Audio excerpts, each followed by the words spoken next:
everybody, and welcome to my channel. I am Jackie. I have PTSD, social anxiety.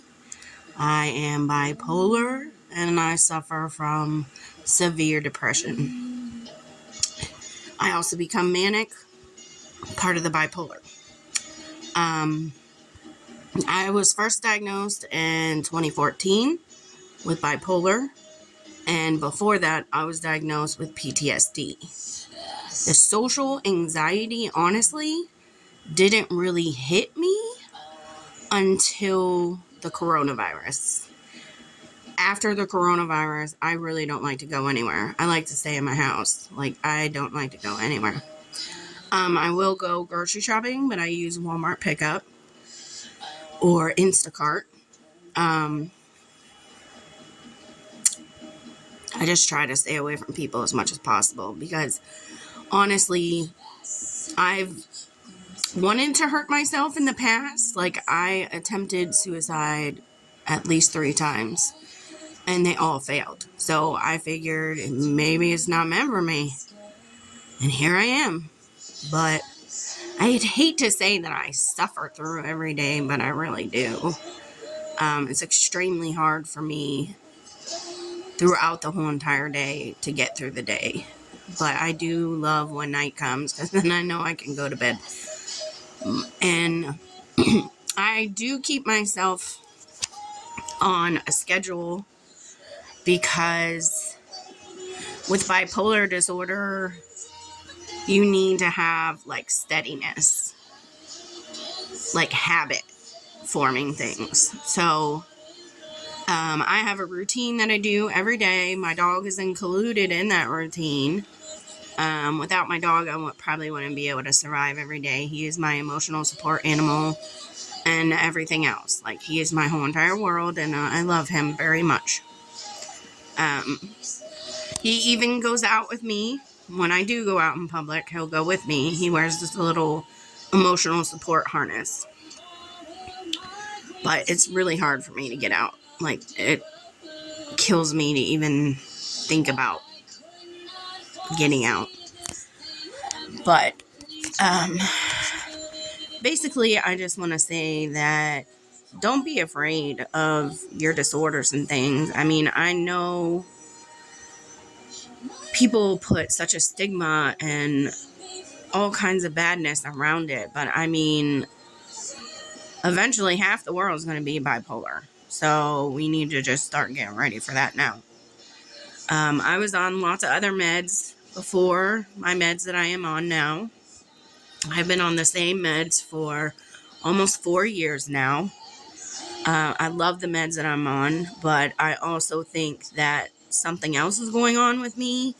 I think maybe I have schizoaffective disorder because I do hear voices. They're muted, but they're still there. And at night, I do see things. It has nothing to do with my vision. My vision is excellent. So, I just try my hardest to do the best that I can on my own. I do live by myself. Except for, my dog. I don't really have much support as, family and friends, but I can reach out to them and let them know, what's going on with me. And I try to do that as much as possible.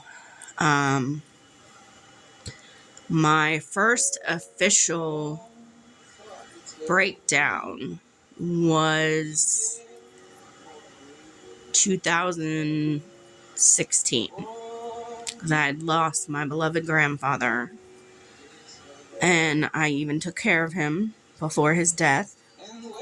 So it took a lot out of me. I was very close with my grandfather.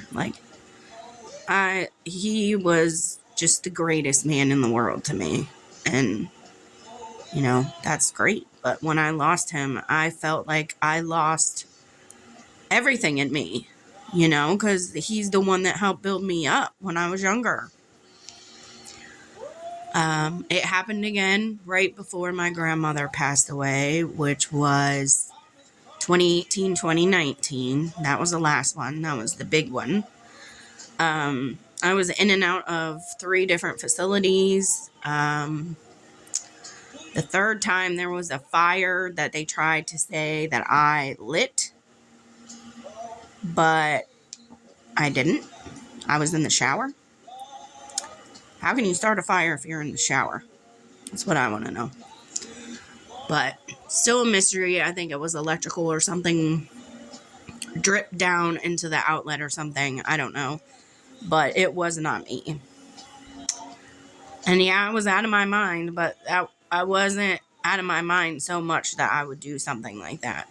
Like, I was still a little bit aware.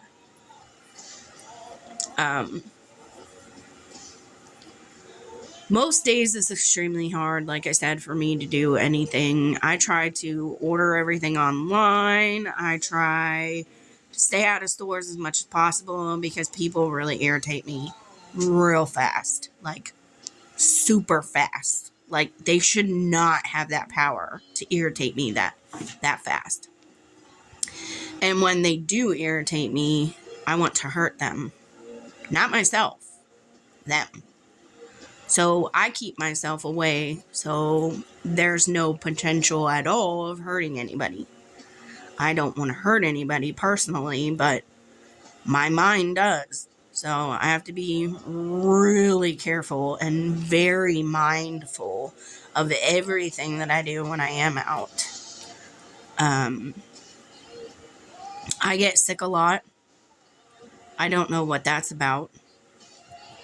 I constantly battle with sinus and throat and chest issues. I used to be a smoker. I am not anymore. Happy to say that. But my lungs are still, it's probably going to take like 10 years for my lungs to be okay again from the time that I did smoke. So I like to organize my apartment. That's normally what I do when I'm inside all day. I'll organize and clean and find new ways to make more room for things. Because I do live in a tiny, tiny little apartment. I have a front door and a back door. My dog goes out on a lead. He really likes the freedom of it. Here, all dogs have to be on leashes or leads. So he's on a lead.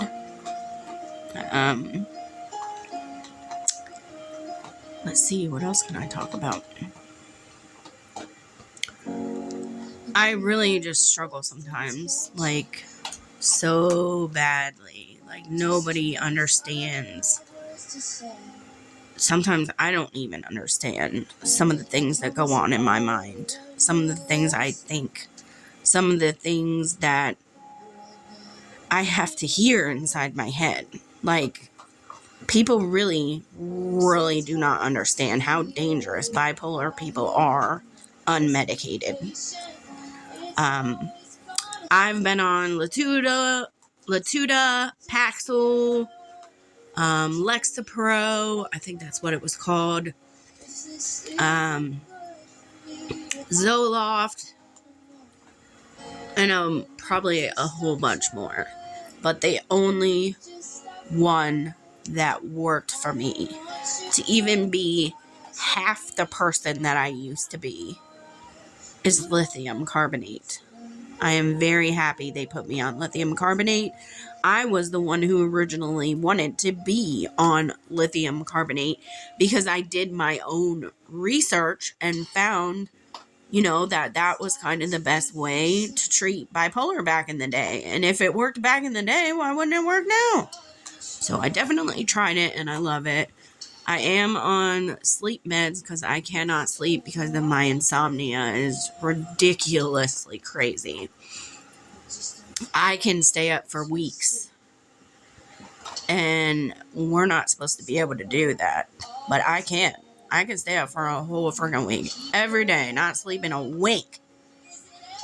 So that is dangerous as well. Your body needs to sleep and heal. And if you're not asleep to heal, you're not getting healed. But I would say to anyone who is looking into trying something new for their drugs is lithium carbonate. Like, seriously, it was a freaking lifesaver. Love it. Will take it till the day I die if I can. I will never switch meds unless there's some other med that conflicts. That's the only way. Like, and I'd rather not take something that conflicts with my lithium. I mean, I really just don't. But, I mean, I can't work because of the things that go on in my head and the actions sometimes that I want to do. And it's not me personally that wants to do it, it's my bipolar brain that wants to do it. So I have to be extremely careful because I really, really could hurt somebody someday. And that would break my heart. So, like I said, I do my best every day. I'm going to start posting some videos about how I'm feeling and how I'm doing and things like that. But, I mean, don't be alarmed when there's a bad day and I'm totally freaking out on here. So, you know, keep that in mind. These are my real nails, except for this one. All these are real. And then this one is fake. These are all real. And they're that beautiful champagne color gold. They're just beautiful. This doesn't do them justice, because they shimmer and shine like diamonds. And I don't use nail polish anymore because nail polish is extremely bad for your nails, I learned. And I've never been able to keep nails. I don't know about anybody else who has bipolar and been on medications and stuff, whether they could, keep their nails. But I never could in the past. This is the first time in probably my whole entire life that I've had a full set of nails. And they last. These nail polish strips that I use, because I don't use regular nail polish, I use nail polish strips. I get these on Amazon. I get 16 to 24 sheets of different colors and styles and things. I like the glitter the best because I have always loved glitter nail polish, but hated taking it off. Well, this, you just peel these right off. Maybe one day I'll do a video on how I do my nails. But if there's anything you want to see from me or anything you want to ask me, feel free. I'm more than happy to answer any questions anybody has. I'm more happy to explain in depth things. But right now, I just wanted to let you know about, my mental health. And if any of you have any struggles or questions, maybe, I could help. Or maybe you could help me. I mean, that's what we're here for. We're going to learn and try to make bipolar not a stigma. Because, it's real life. It's happening. More and more people are getting diagnosed every day. And half the people out there are bipolar and don't know it. They think that what they're doing is okay, and it's not. All I can say is be mindful. And I will see you later.